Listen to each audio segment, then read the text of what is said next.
Welcome! This is the developer commentary for Shafted, a room made for the Masterpiece Buildathon. Before we begin, if you haven't played this room properly, please go and do that first. Just quit and restart, and don't hit the developer commentary button when you come back in.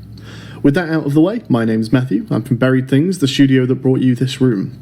Buried Things is a studio that myself and my cousin started, and we thought we'd take a short break from our current project, a Twitch-integrated game called Words on the Street, to take part in the Masterpiece Buildathon. As of this recording, deadline for the Buildathon is mere hours away, so please excuse a slightly rudimentary commentary system, and be aware that clips cannot be stopped. They will play in their entirety before another node can be selected. If you choose to listen to the entire 5-minute radio commentary, you have nobody to blame but yourself. Also, while you're listening to a clip, the others will be hidden from view, so make sure you're happy that you finished an area before you move on. Thanks for playing.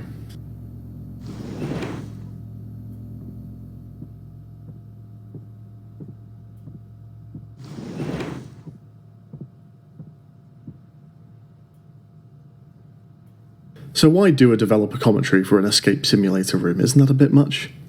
Well, we set out with a specific goal in mind for this room, to try and create something seemingly impossible in the editor, which you'll see as we go through. But the more we worked on it, the more feature limitations we came across, and the more crazy tricks and exploits we had to include to bend the game engine to our will. Ultimately, the room has ended up with a lot of crazy workarounds behind the scenes that we thought might interest some of you, especially those of you who make your own rooms, and maybe even the Pine team themselves. For example, if you haven't already, try the commentary node over by the magnifying bench.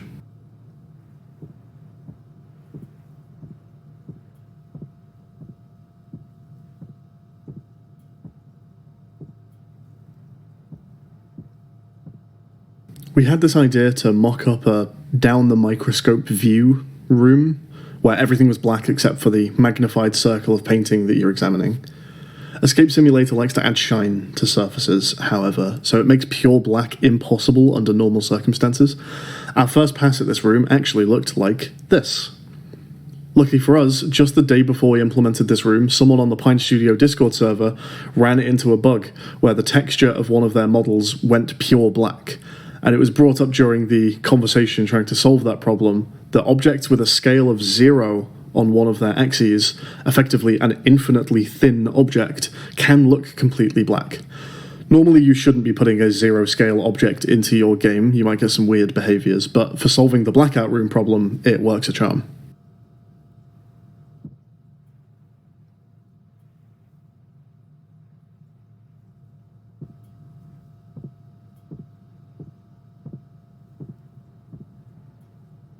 We had this idea to mock up a down-the-microscope view room, where everything was black except for the magnified circle of painting that you're examining.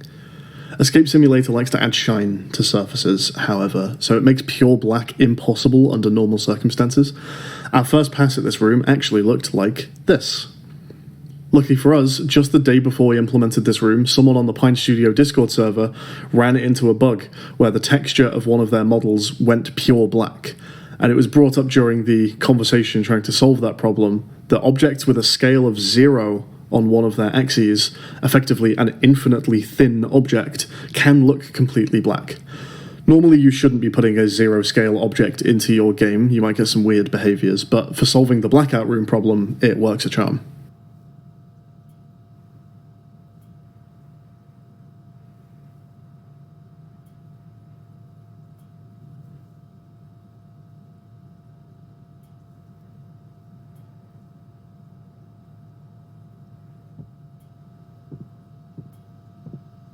Hi, I'm Niru, the other half of Buried Things.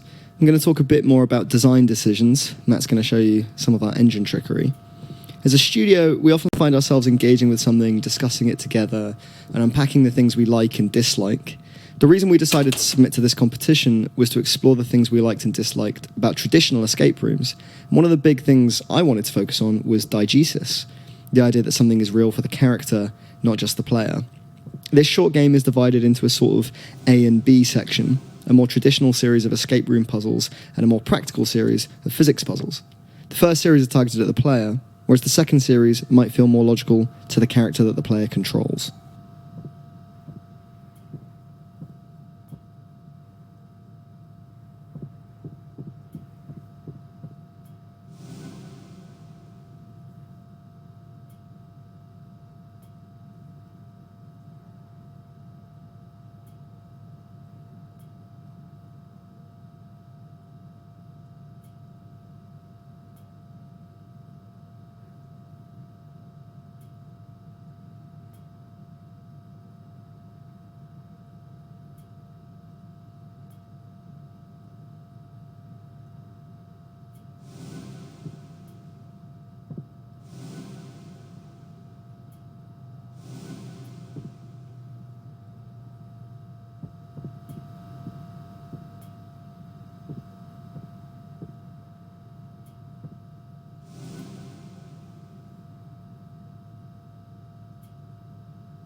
This elevator puzzle is a showcase of more world-moving trickery.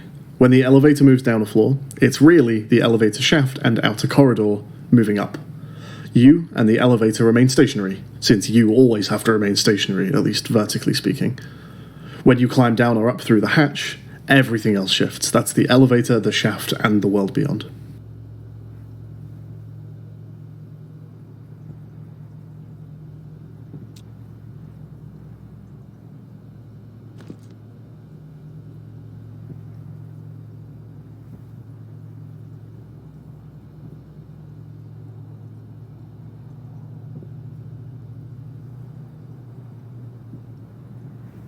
This elevator puzzle is a showcase of more world-moving trickery. When the elevator moves down a floor, it's really the elevator shaft and outer corridor moving up. You and the elevator remain stationary, since you always have to remain stationary, at least vertically speaking. When you climb down or up through the hatch, everything else shifts. That's the elevator, the shaft, and the world beyond.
Moving absolutely everything in the game to change the player elevation would be a difficult procedure, as some objects interact with physics, and they might get awkwardly jostled out of position, maybe even fall out of the map.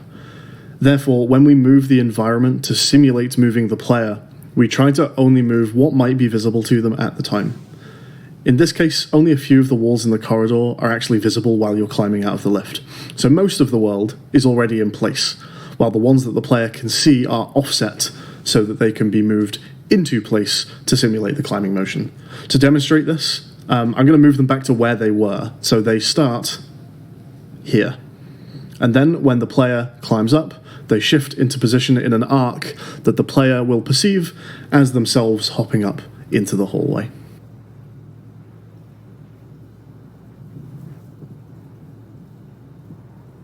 Okay, the small gap puzzle. First off, the joke about it being a small gap came later. The real reason the gap is small is that we have no way to remove the invisible but very real hard floor that extends over this gap. We can't prevent Escape Simulator putting collision at the floor elevation. If the gap was big, then what you'd end up with is a huge plank of wood extending over this enormous floating-looking gap, making almost no contact with the visible floor near where you're stood. And we thought that might look kinda silly, so a smaller gap lessens that effect. There's something else that we can't prevent here also, at least that we can find. There's no way to stop a player dragging an object. We tried teleporting the player away, putting invisible walls between the player and what they're dragging, and even turning off the plank altogether. Nothing stops the player dragging an object. That sucks for us because the player can create a valid bridge with the plank, and when we detect that, we remove the blockers, allowing the player to cross the gap. But as long as they don't let go of the mouse button, they could just totally move the plank wherever they wanted. We don't want the player to float across this gap with no bridge, so the workaround we implemented is to essentially cage the plank in some invisible walls once the bridge is formed. You might have noticed yourself that once the plank has crossed the gap, the movement starts feeling more limited. Only when you let go can you no longer re-click and drag the plank again. We're talking about masterpieces, and we're about to take a call from a listener. Hello, who do we have on the line? Hey Doug, this is Simon Pine. I'm a big fan of the show, and I just want to share my latest addition to my art collection with all of you guys. That sounds intriguing and perfect for radio. Tell our listeners a little more about this art piece. I'm an avid collector, and I have my own studio to display my art, but recently I've just purchased my most impressive painting yet. Boy with 10. So, yeah, I guess I'm trying to work out how long I've been involved with the project. I mean, it's a few days. If you were to put it into hours, maybe like 100 and let's say 100 on the nose.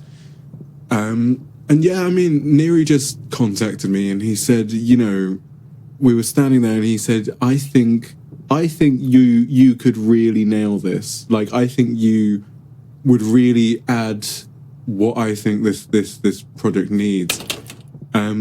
Which was, I mean, it was shocking to hear because, like, you know, I get a lot of compliments on my voice, but it's not often that people sort of say, you know, I want to put this in the project. I want to listen to this all day. I like, if this voice were a person, I'd want to give it a great big kiss on the lips. I mean, well, I mean, the voice is a person, of course. I mean, the voice is me, but you know, I mean, no kisses though. But you know, it's yeah, That's all for the Shafted developer commentary. Thanks to Pine Studios for making Escape Simulator. Thank you to the lovely community folks over on Discord who are always willing to help. And thank you for playing. If you enjoyed Shafted, why not check out more of what Buried Things has to offer? If you click stay in the bottom left,